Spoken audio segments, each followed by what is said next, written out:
뭔가를 알았잖아요. 그러니까 배워서 알았잖아요. 그러면은 또 되게 양심적이거든요. 그러니까 알면서 지나치는 거에 대한 스스로의 어떤 작은 죄책감, 양심에 찔려하는. 그러니까 예를 들면 리더십을 배워서 리더는 자고로 물론 본인의 스타일들은 있지만 이러이러해야 되고 이렇게는 하면 안 돼라고 했을 때 그걸 하면 양심이 엄청 찔리는 스타일이에요. 그리고 내가 그걸 알면서 했다라는 거에 이제 자책도 하고 아 내가 그러면 안 됐었는데 이렇게 좀 그러니까 성찰을 자기 입으로 이렇게 나는 성찰한다라는 사람 많이 못 만나보셨죠? 저 엄청 성찰하거든요. 그러니까 그 완벽을 위해서 노력하다 보니까 내가 보완해야 될 게 뭐고 내가 뭐가 부족하고 이걸 발견하게 돼서 자연스럽게 성찰하게 된 것 같은데 그래서 뭔 얘기를 하려고 그랬냐면 그거 배워서 행해야 된다고 생각하는 거예요. 그러니까는 그 뭐 스킬이든 뭐 이론이든 뭐든 이 사회복지에서도 배우면 써먹어야 된다고 생각하는 거고 적용해야 된다고 생각하고 그리고 배우기만 하고 알면서 내가 안 하면 아무 짝에 쓸모가 없잖아요. 그러니까 그런 지론이 있어가지고 남들의 일을 벌린다고 하는데 아니까 안 할 수가 없는 거고 잘못된 걸 알았는데 그냥 갈 수 없는 거고 이런 게 있거든요. 그러니까 직원들하고 가장 많이 하는 말이 나도 내가 완벽하진 않다. 근데 그렇게 되려고 노력을 하는 거고 사실 내 민낯도 그렇지 않은 사람일 수 있는데 그냥 노력하는 거다. 거기 가까워지려고. 내가 사실 선생님들한테 하는 얘기가 다 온전한 나는 아니다. 나 리더라는 페르소나를 쓴 나지. 그리고 그런 모습이 되려고 연극을 하는 거야. 하지만 그렇게 해서 거기 가까워지려고 노력을 하는 거야. 그러니까 나도 완벽하지 않아.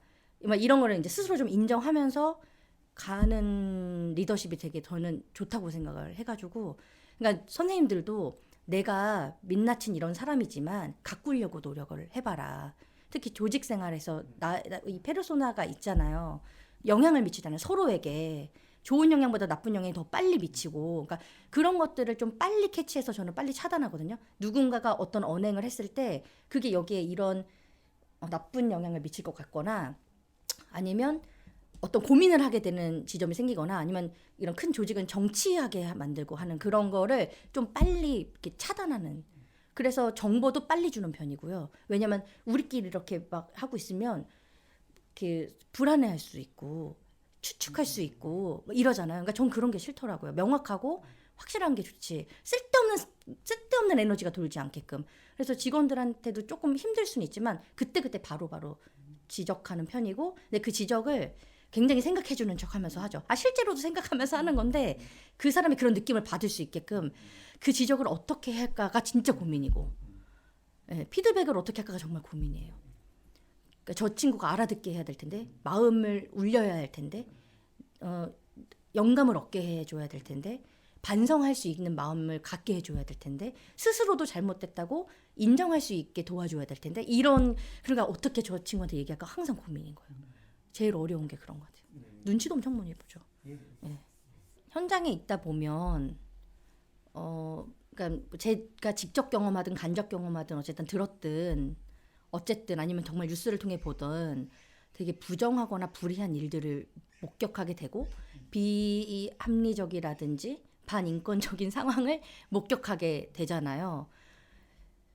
근데 이제 그게 구조적으로도 사실 옛날에는 그러니까 저도 잘 모를 때는 어떤 사람의 문제로 치부를 했는데 배우다 보니까 구조와 환경의 문제라는 걸 저도 이제 알게 되는 거예요.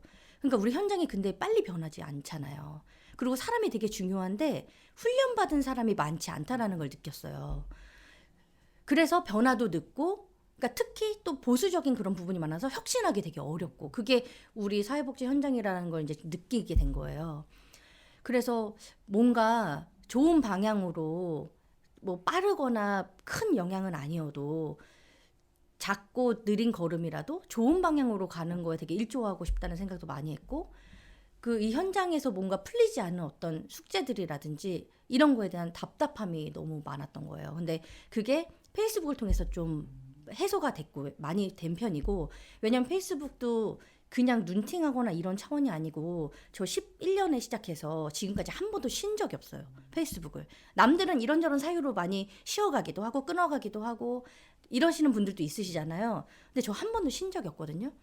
그러니까 계속해서 어떤 그 소통의 욕구가 그렇게 나타났던 것 같고 나를 드러내려고 하는 욕구도 그렇게 나타났던 것 같은데 그래서 그런 갈급함을 그런 페이스북이라는 도구를 통해서 많이 해소가 됐는데 특히 이제 그 아까 얘기했지만 사회복지 가치에 대해서 다시 발견하고 나를 반성하게끔 만드는 역할도 해줬고 또 그 저는 그 선배 있잖아요. 멘토 같은 그러니까 꼭 쫓같이 해야 된다가 아니라 어쨌든 저한테 영감을 주고 뭔가 길을 열어주고 뭐 사회복지는 이렇게 해야 되지라고 어떤 배우침 가르침을 주시는 선배를 못 만났다고 저는 생각을 해요.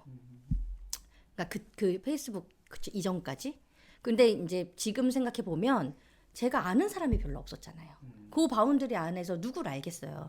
그러니까는 발견할 수가 없었던 거고 지금 제가 여기 협회에서 일하다 보니까 굉장히 훌륭하신 분들이 많더라고요. 좋은 선배님도 많고 그때 알았으면 얼마나 좋았을까라는 생각하는데 어쨌든 그런 갈급함 때문에 멘토를 막 찾아 나서기도 했죠. 그래서 페이스북에 정말 좋은 어른이라든지 좋은 어떤 영감을 주시는 분이 있으면 막 개별적으로 연락 드려가지고 찾아가서 만나서 뭐 뵙고 그리고 정말 그분이 그런 분인지도 궁금하기도 하고 그리고 이렇게 뭐 사회복지사들 전국 단위의 어떤 모임이나 이런 거 있으면 거기 같이 들어가서 네트워크도 하고 그러면 또 귀로 듣는 얘기들이 많잖아요. 다른 동네 얘기며 다른 분야 얘기며 그러면서 되게 많이 확장이 되면서 조금 그 갈증이 좀 줄어들었고요. 또 인천에도 이제 시민단체에서 복지국가 아카데미를 했었거든요. 이나대 윤홍식 교수님이 거의 10년 하신 것 같아요. 거기도 제가 찾아갔어요. 그래서 복지국가 담론에 대해서 모르겠는 거예요. 그러니까 내가 하는 일은 알겠는데. 네, 그랬는데 그거를 계속 들여다 보니까 정확히는 모르겠지만 맥은 알겠는 거 있잖아요. 얘기하고자 하는 그 메시지는 그냥 느낌적으로 육감적으로 알겠는. 그러니까 그런 공부도 찾아가서 하기도 하고. 근데 그런 갈증을 풀려고 막 몸부림을 친 것 같아요. 제가 보기에. 근데 애가 막 어리고 막 이런데 쉽지 않잖아요. 애를 다 데리고 다녔어요. 그래서 사실은 페이스북을 막 해가지고 사람들이 많이 알아주시는 것도 있지만 그 어릴 때부터 애 데리고 다니는 사회복지사로 우리 애가 또 되게 예뻤거든요. 인형같이. 그러니까는 예쁜 애기 데리고 와서 공부하는 사회복지사 그리고 막 자기 어필하는 사회복지사 이렇게 하다 보니까 사람들이 조금 이제 친구 맺고 하면서 좀 알아봐 주시기 시작한 것 같은데 아무튼 그런 거를 페이스북을 통해서 저는 굉장히 많이 기회를 얻고 했다. 아산 프론티어 아카데미도 또 시작을 가면 그런 멘토나 그 존경할 만한 분들을 찾고 싶어가지고 그때 제가 만났던 두 분이 이제 유형덕 관장님, 방대욱 대표님이셨었거든요. 그 당시에. 그래서 아산 프론티어 아카데미도 어떤 기대로 갔냐면 이 두 분이 교수진이란 말이야? 그러면 거기 굉장히 기대되는데? 이렇게 시작했던 거예요. 근데 역시나 완전 새 세상을 열어줬어요. 거기는. 그동안은 그래도 좀 확장은 됐지만 복지가 단줄 알고 살던 제가 복지가 세상에도 요만하다는 걸 알게 됐고 그러니까 비영리라는 더 큰 분야가 있다는 것 중에 그중에 복지가 한 요 정도고 그중에 노인복지가 요만큼이었구나. 와 완전 우물한 개구리였구나. 세상을 좋게 만들기 위해서 노력하는 사람들이 이렇게 많구나. 그리고 저처럼 뭔가 되게 적극적으로 의지를 가지고 뭔가 막 하려는 사람들이 이렇게 많다니.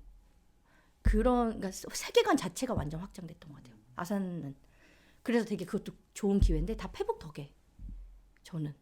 그러니까 결국 페북을 열어준 양 선생님이 저에게 은인이다.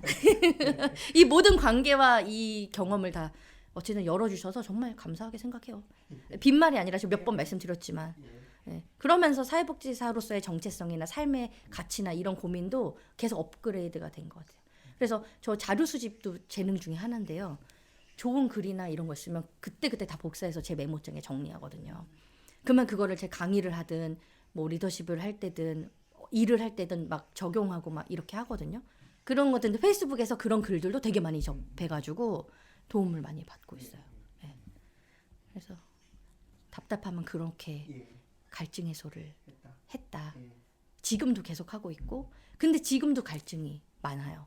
오히려 그러니까 작은 파트에서 있다가 협회라는 어쨌든 사회복지 전 분야에 있는 분들을 만나는 자리에서 일을 하다 보니까 아직도 풀어야 될 구조적인 부분들이 너무 많고 그러니까 우리 한 사람 한 사람이 해결할 수 없는 것들도 너무 많고 정말 제도적으로 해야 되는데 여기선 그런 일들을 할 수 있으니까 되게 사명감이 불타거든요. 그리고 내가 조금 더 알아보고 노력해가지고 뭔가를 일을 했을 때 우리 현장에 영향이 간다라는 거는 엄청난 사명감을 주거든요. 그러니까는 그런 걸 했을 때 희열도 굉장히 커요. 그러니까 보람도 되게 있고, 그리고 저 진짜 진정성을 가지고 하거든요. 그러니까 이 자리를 어떤 분들은 되게 뭐 정치적으로 보는 분들도 있고, 예를 들면 그렇게 몰아가시는 분들도 있고, 그런데 전 정말 일을 하는 사람이거든요. 여기에 주어진 역할을 하는 사람. 제발 그렇게 안 봤으면 좋겠는데, 아무튼 근데 너무너무 저한테 너무 잘 맞는 옷이 아닌가. 그래서 좀 어워하는 것도 있어요. 아이디어 되게 많은데 아직 다 못 풀고 있는 것도 있어요. 왜냐면 앞으로도 일을 해야 되니까 그런 것도 있고, 제가 혼자 고집한다고 할 수 있는 게 아니라 여건도 있고 정말 일할 사람도 있고 환경이 받쳐줘야 돈도 있고 그래야 할 수 있다 보니까 그거를 하나하나 이렇게 해 나가는 게 너무너무 보람차죠. 네. 너무 좋아요. 인천 사회복지사들한테 보탬이 된다는 거. 제 머릿속에 인천 사회복지사밖에 없거든요. 진짜 뭘 봐도 이건 우리 행사에 이렇게 적용할까? 뭘 봐도 이거 이렇게 해주면은 되게 혜택이 되겠는데 뭐 이런 거 있잖아요. 머릿속에 인천 사회복지사밖에 없어요. 진짜로.